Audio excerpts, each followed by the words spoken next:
పవన్ గారు, అసలు ఈ సర్వీస్ స్టార్ట్ చేయాలని ఎట్లా థాట్ వచ్చింది మీకు?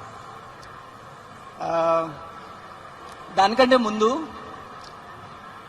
చాలా ఏళ్ళ కిందట, అంటే ఈ ఎలక్షన్స్ కి ముందు చాలా ఏళ్ళ కిందట ఒకసారి నేను మన గౌరవులైన శ్రీ చంద్రబాబు గారిని కలిసినప్పుడు ఆయన ఒక మాట చెప్పాడు.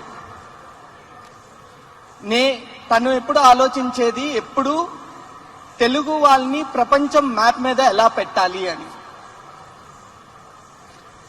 ఆ మాట విన్నప్పుడు ఈవెన్ ఐ థాట్, ఆయన అలా ఆలోచిస్తుంటే నేను ఏమైనా ప్రయత్నం చేసి తెలుగు వారి పేరు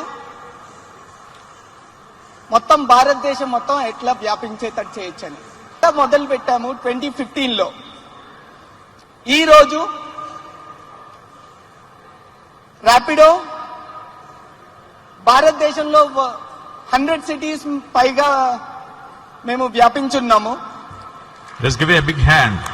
100 cities it has expanded to. ప్రతిరోజు 22 లక్షల రైళ్లు ప్రతిరోజు.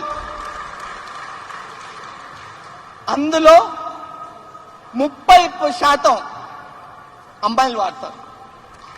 పవన్ గారు, అసలు ఈ సర్వీస్ స్టార్ట్ చేయాలని ఎట్లా థాట్ వచ్చింది మీకు? దానికంటే ముందు చాలా ఏళ్ళ కిందట, అంటే ఈ ఎలక్షన్స్ కి ముందు చాలా ఏళ్ళ కిందట ఒకసారి నేను మన గౌరవులైన శ్రీ చంద్రబాబు గారిని కలిసినప్పుడు ఆయన ఒక మాట చెప్పాడు. తను ఎప్పుడు ఆలోచించేది ఎప్పుడు తెలుగు వాళ్ళని ప్రపంచం మ్యాప్ మీద ఎలా పెట్టాలి అని.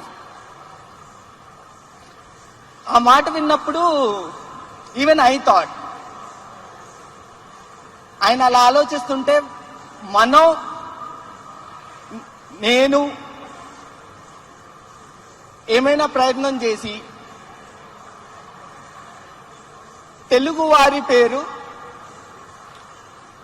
మొత్తం భారతదేశం మొత్తం ఎట్లా వ్యాపించేటట్టు చేయొచ్చని మొదలు పెట్టాము 2015లో.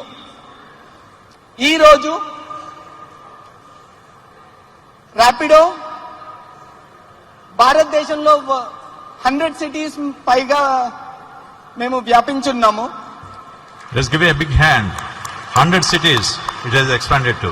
ప్రతిరోజు 22 లక్షల రైళ్లు ప్రతిరోజు. అందులో 30% అమ్మాయిలు వాడతారు.